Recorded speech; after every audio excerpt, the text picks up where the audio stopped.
How to stop Microsoft Edge from blocking downloads. Hello everyone, welcome back to our channel. In today's video, I'm going to show you how to stop Microsoft Edge from blocking your downloads. If you have been frustrated with Edge saying it cannot download files due to permission issues or virus detection, you're in the right place. Let's dive right in. Here, we are on the Microsoft Edge homepage. To get started, look at the top right corner of your screen. You will see options like extensions, split screen.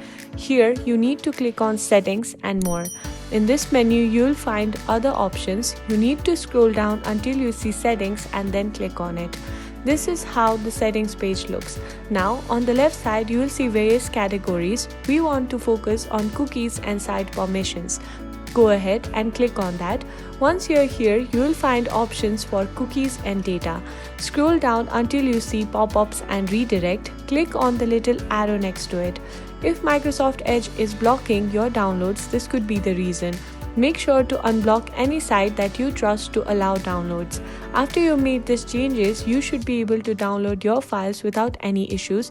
Microsoft Edge will no longer block your downloads. Thank you for watching. If you found this video helpful, please give it a thumbs up and subscribe for more easy solutions. And I'll see you in the next video.